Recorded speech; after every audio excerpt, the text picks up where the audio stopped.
she's going to be speaking on her journey to self-love with you all and sharing her journey with you and her story as well, okay? Let's give a round of applause for Sarah, please.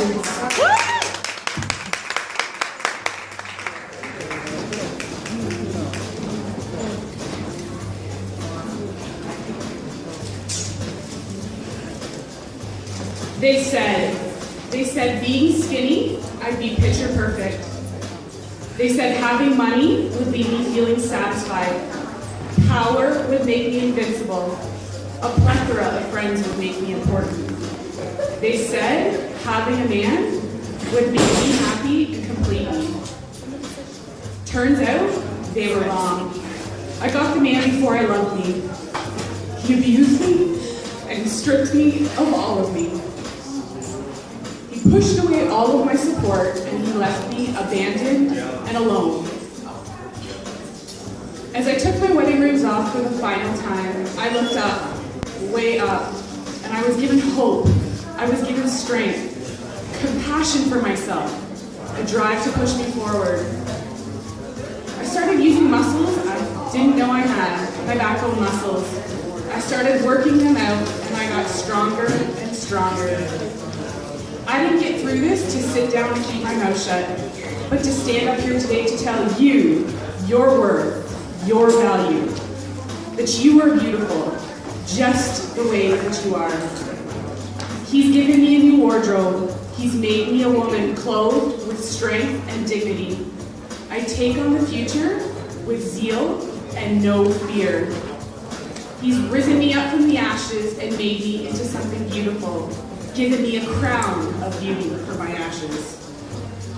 I stand here today to tell you of your worth and your value. You don't have to hustle to matter. You are enough because you are you, and no one else can be you. Plus Canada pageant in May, and after I did it, I was a disaster. I blog regularly, but it's different to hide behind a computer screen. It's another thing to actually say those things out loud, to talk about the truth of my reality. And after I did it in rehearsal, the girls had to console me. I just sat there and sobbed. I didn't know what else to do. And I realized that it had an impact on people when I performed at Miss Plus Canada pageant and won the talent portion. And for me, that was even more emotional than winning Queen because that's who I am. That's my raw self. That's what's happened. That's my life. But that's why I share my story, because I had women come up to me afterwards and say that I gave them strength and thank me for even being that open and that honest and vulnerable and talking about the bad stuff that's happened.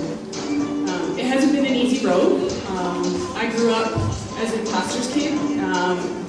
In a good home, we had a lot of fun adventures together. School was tough. I remember in grade 5, I came home from school one day, covered in bruises. As I was getting in the bath, my mom was like, "What happened?" And the guys at school just decided to beat up on me because I was overweight. Grade 8, graduation, one of my cousins came to graduation, and he wasn't overweight. And one of the guys the next day at school said, "Your family's not fat, how come you are?" And I was crushed, and I didn't know what to say. That was sort of the beginning of my childhood and my lack of self-love. I hated myself. I constantly had to strive to be something that everybody else thought I had to be. I was constantly trying to hustle. I tried to work on my grades so that I had something to show for, not just the outside part. But I've learned in this journey that because I was in a place that I didn't love myself, I made really, really, really bad choices. One of those choices obviously was a man. When I met him, he initially told me I was beautiful, and he was the first man he did. And I was like, "Oh, he thinks I'm beautiful with my curves, all of them." But that was just the start, and it ended up to be a really abusive relationship in every way. And he pushed away everybody that I knew, controlled everything, was unfaithful throughout our before we even got married. And that was really hard to deal with. And around the same time too, just having to deal with other family stresses. My younger sister, her husband passed away when she was 3 months pregnant. 3 months later, my grandfather passed away. So it was just so much all at once. And I was just broken. So finally one day I had enough, and I told him either we work on it or I can't do this. So he left, and that was the start of basically a 2.5-year journey of healing. And I didn't realize what would come of the whole healing process. I basically shut down for 4 months. I didn't want to talk to anybody. I didn't know what to do. Nobody was in my life because he pushed everyone away. I didn't know how to function. And slowly I just started to get stronger. I started to lean on people that were around me to provide hope, which is why I talk about my story. Because if I didn't have those people, I don't know where I'd be. And my faith was also a really big part of my life. So that's a big part of my journey as well. So the healing was an extensive part, but then about 1.5 years into the journey, my mom said to me, she's like, okay, you've been in survival mode for far too long. Now, it's time to start drinking. And I was like, I don't even know where to start. So I went to Target and I bought a big huge whiteboard and I started writing out all of my dreams. And plus size modeling was one of them, but I think I erased it and rewrote it 3 times because I thought it was such a pipe dream. So I finally left it on, and so that was in like October last year, and in January I had my first experience. So with my big sister's closet in Toronto, they were doing their 1-year anniversary, and it was just a body positive experience art installation. So I was with a bunch of other plus size women, and I was like, oh, this is cool, they get it, right? Like just the camaraderie that you have, you know the same struggles. So we held signs proclaiming that we loved our bodies, and I was like, oh, now I actually have to believe this. So we did that for the day, and it was just such an eye-opening experience and so exciting to be part of such a movement. But the only reason I knew about my big sister's closet was because the summer before, I went to the Fuller Woman Expo in Toronto. And I stood there, I'm pretty sure I picked my jaw off the floor all day, because I just saw women confident, and they were my size, they were larger, it didn't matter. They were confident, they were beautiful, they were striking, and I was in awe. And it just opened my eyes to that. So because of that experience, I even heard about the event at my big sister's closet.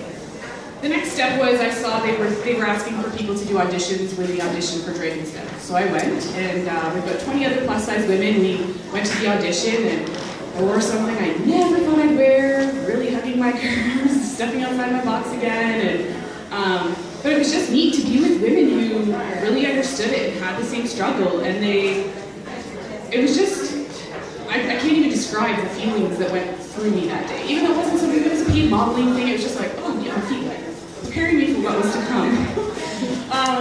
So then I went on vacation in May, just living my life, you know, and I get home, and a week later I get an email. Are you the next Miss Plus Canada? And I was like, what do I do with this? So I thought about it, and then I posted it on my Instagram and my Facebook, and all my friends and family were like, you need to do this, you can do this. So I did it, but if it wasn't for all the stuff that had happened, so my journey on the inside, feeling what was going on, and then starting to step outside my box and doing some of the other experiences, I would never have thought of doing it, nor would I have had the confidence to. So within the next hour, my application was submitted, and that was it. The next day, I heard back and was in. And that was really exciting, but then something else happened that day. I met this lady 2 years ago, and I've heard lots of great things about her, and she runs a program in my region for grade 7, grade 8 girls on teaching them their value and their beauty and their worth. So she just has like tea parties with them, and she speaks to them on being confident so that they start off right. So she had asked me if I was interested in speaking the following week, and I was like, do you know my story? She was like, no, I just felt like I was supposed to ask you. And I was like, okay.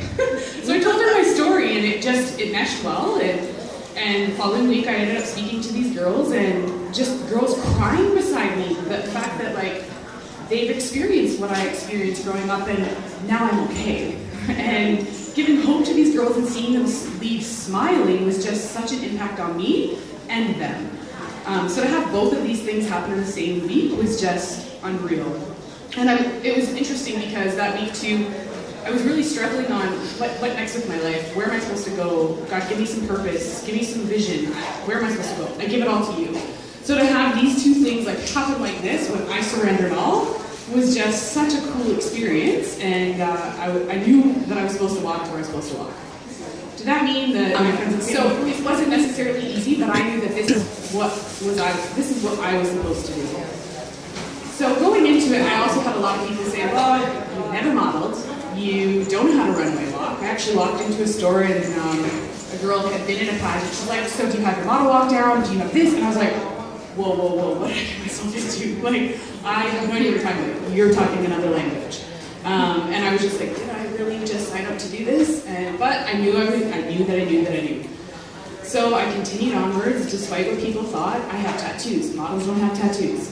Like, just so many different opinions. And I was like, well, it's too late now. So I'm just gonna get it.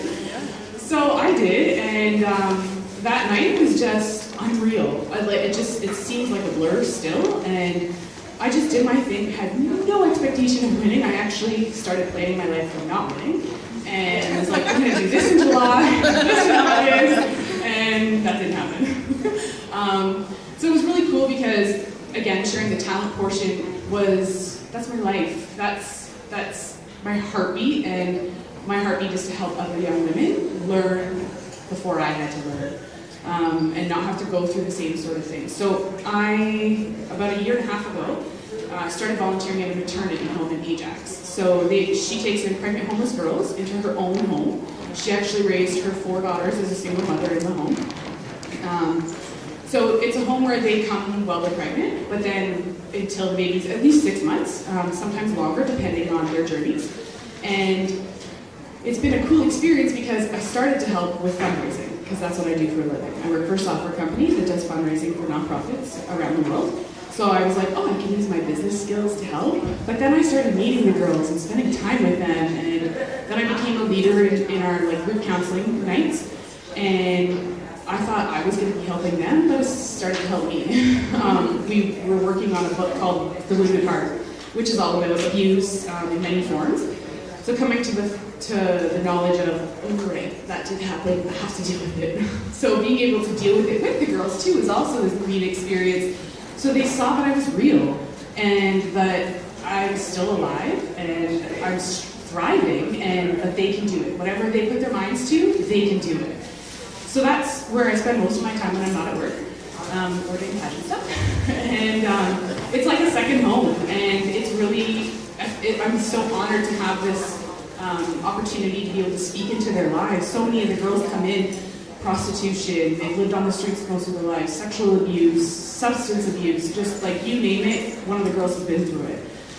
So it's been tough to watch them go through what they've had to go through, but to see them blossom, and to see when you pour into them and you love on them, how much that love can take them.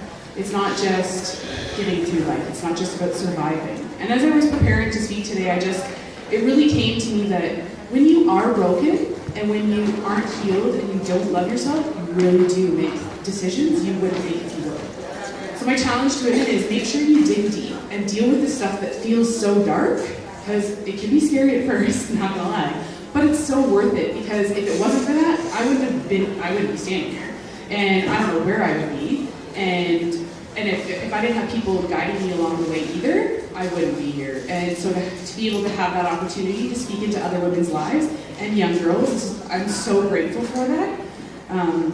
So I guess that's really about all I have to share today. Not all that I wanted to share, but so if you're going through something, share it with somebody when you feel safe and when you feel that you can trust people. I'm kind of an open book, and people have said, why do you talk about your stuff so much? I'm like, because it helps people, right? So I blog and I enjoy it. It's been healing for me at the same time. So you are all beautiful, and it's really exciting to be part of such a movement I had no idea about until a year ago. So to see what's happened in a year has been really exciting. So I hope to enjoy the rest of the weekend with you guys, and thanks for listening. Thank you.